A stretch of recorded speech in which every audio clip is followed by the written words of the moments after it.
आदि शक्ती मुक्ताबाई की जय। आपला फोन वाजत आहे सांगताना द लावतात उदाहरणार्थ the phone is a ring. धर्मग्रंथाच्या व धर्माच्या नावा आधी द लावतात उदाहरणार्थ the Vedas, the Puranas, the Hindus. त्याच प्रकारातील परंतु एकमेव अशा नावा आधी द लावतात उदाहरणार्थ the sun, the moon, the Mars.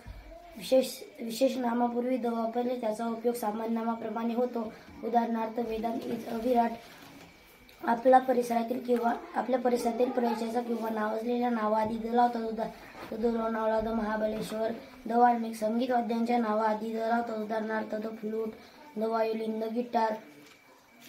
एकवचनी नामाने सर्वच किंवा कोणतेही असा अर्थ सांगायचा असल्यास द वापरतात उदाहरणार्थ काव इज अ युजफुल ॲनिमल।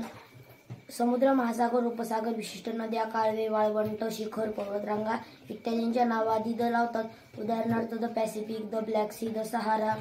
राजकारणी पार्टीच्या नावाआधी द लावतात उदाहरणार्थ द भारतीय जनता पार्टी। जगातील आश्चर्य आणि दिशांच्या नावाआधी द लावतात उदाहरणार्थ the east, the west, the north, the south.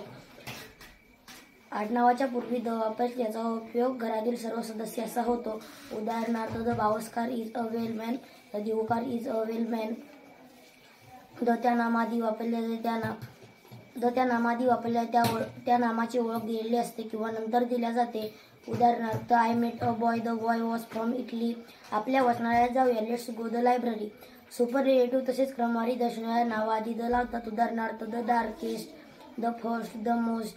खास जहाजे, विमाने, आगगाड्या, बँक, वर्तमानपत्रे, मासिके, इमारती इत्यादींच्या नावाआधी द लावतात उदाहरणार्थ the Vikrant, the red part, the Maharashtra bank. ज्या विशेषणाने संपूर्ण वर्ग किंवा जात असा प्रकार व्यक्त होत असेल त्या नावाआधी द उदाहरणार्थ the rich should help the poor. हवामान दर्शविणाऱ्या नामापूर्वी द लावतात उदाहरणार्थ the wind, the air, the rain. विशेषता सांगणाऱ्या शब्दांपूर्वी द लावतात उदाहरणार्थ ब्युटी ऑफ ताज। ऑल आणि बोथ या शब्दांसोबत द लावतात उदाहरणार्थ ऑल द बेस्ट। घराचे दरवाजे, खिडक्या इत्यादींच्या नावाआधी द लावतात उदाहरणार्थ ओपन द डोअर। षष्ठी विभक्ती यांच्या आधी उपपद लावू नये उदाहरणार्थ दिस इज अ माय पेन। आदि शक्ती मुक्ताबाई की जय।